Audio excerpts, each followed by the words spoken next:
গতকাল যে জামা কাপড় ধুয়ে দিয়েছিলাম সেগুলো ছাদে শুকিয়ে দিয়ে এসে আমি আবার একটু ঘুমাইছিলাম দুপুরে। এদিকে দুপুরে রান্না টান্না শেষ করে লাঞ্চ টাঞ্চ করে ঘুমাইছিলাম আর ওই দিকটা বৃষ্টি আসছিল। আসসালামু আলাইকুম বন্ধুরা, আমি রমজান ঢাকা থেকে বলছি। কেমন আছো তোমরা? নিশ্চয়ই ভালো আছো। মনে মনে ভাবতেছিলাম লাঞ্চ টাঞ্চ করে তারপরে জামা কাপড়গুলো রুমে নিয়ে আসবো। আমার একটু মনে ছিল না, শুয়েছিলাম আর ঘুমিয়ে পড়ছিলাম। পরে দেখি বৃষ্টি হচ্ছে, হুট করে মনে হয়েছে আমি তো ছাদে জামা কাপড় শুকিয়ে দিছি। পরে কি আর করার, যে দেখি জামা কাপড় সব ভিজে গেছে, একদম শুকনা জামা কাপড় সেগুলো ভিজে গেছে। পরে জামা কাপড়গুলো এনে বেলকনিতে শুকিয়ে দিছি, কারণ ওগুলো রেখে দিলে আবার গন্ধ হয়ে যাবে। বেলকনিতে হালকা হালকা বাতাস আসে, সেগুলোতে দেখি একটু শুকাইছে। সকালবেলা উঠে দেখি খুব সুন্দর রোদ উঠছে, এই জন্য সবার আগে জামা কাপড়, বিছানার চাদর এগুলো আগে ছাদে শুকাইতে দিলাম। এখন যেহেতু হুট করে রোদ ওঠে আবার হুট করে বৃষ্টি হয়, এই জন্য ভাবছি জামা কাপড়গুলো একদম শুকিয়ে রুমে এনে ভাঁজ করে রেখে তারপরে রান্না বসাবো। যেহেতু জামা কাপড়গুলো অর্ধেক শুকনা ছিল, বেশিক্ষণ সময় লাগে নাই, ঘন্টাখানিক মতো সময় লাগছিল শুকাতে। শুকানোর পরে বাসায় এনে একদম বাস টাস করে আলমারিতে ভরে যে রান্না করতে চলে আসলাম। আর কালকে একাটি কলমি শাক নিয়ে আসলাম পাখির জন্য, কালকে আর রান্না করি নাই, সেগুলো কালকেও পাখিকে দিছি, আজকেও দিছি। আগে দেওয়ার পরে যতটুকু বেঁচে ছিল সেগুলো ভাবলাম আজকে আমার জন্য একবেলার জন্য রান্না করে ফেলি। এই পাচ্ছ শাকগুলো ভালো করে কেটে নিয়ে এই যে ধুয়ে দিচ্ছে। অল্প কটা শাক ছিল,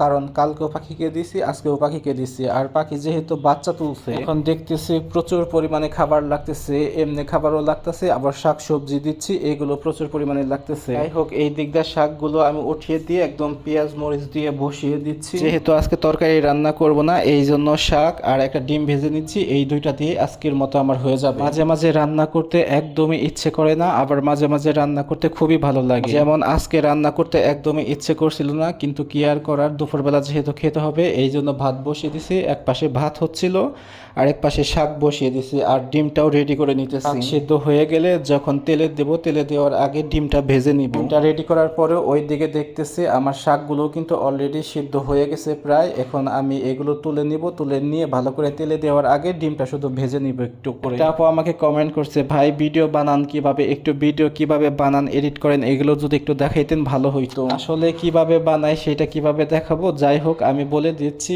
বেশি করে আপনারা ক্লিপ নেবেন না, কম করে ক্লিপ নেবেন, তাহলে ভিডিও এডিট করতে কোনো ঝামেলা লাগবে না। আমিও কিন্তু প্রথম প্রথম অনেকগুলো, সারা দিনে কি কি কাজ করি সেগুলো ক্লিপ নিতাম, আর সেগুলো ক্লিপ কিন্তু অনেকগুলো হয়ে যাইত। 24 ঘন্টার কাজ যদি দেখাতে যাই তাহলে কিন্তু ভিডিও অনেক লম্বা হবে, আর লম্বা ভিডিও হলে তো আর আপনারা দেখবেন না কেউ। 3 মিনিটের ভিডিওর ভিতরে 24 ঘন্টা যে আমরা কি কাজ করতেছি সেগুলো দেখানো কিন্তু একদমই সম্ভব না। 24 ঘন্টায় কি কি কাজ করতেছেন সেগুলো যদি ক্লিপ করে রাখেন তাহলে কিন্তু এডিট করার সময় ঝামেলা হবে। এই জন্য আপনি কম করে যেসব ইম্পর্টেন্ট কাজ, যেগুলো মানুষকে দেখাতে চান, মানুষের সাথে শেয়ার করতে চান, সেই সব ক্লিপ নেবেন। কম ক্লিপ নিয়ে ভিডিও এডিট করবেন। আর সব সময় ভিডিও নেওয়ার চেষ্টা করবেন এক অ্যাঙ্গেল থেকে না, বিভিন্ন অ্যাঙ্গেল থেকে বিভিন্নভাবে শর্ট নেবেন, তাহলে দেখবেন ভিডিও যখন এডিট করবেন দেখতেও অনেক সুন্দর লাগে। বেশি বেশি করে মানুষের ভিডিওগুলো দেখবেন, অনেক সময় দেখবেন মানুষ অনেক সুন্দর সুন্দর তথ্য দিচ্ছে, সেখান থেকেও কিন্তু অনেক কিছু জানতে পারবেন।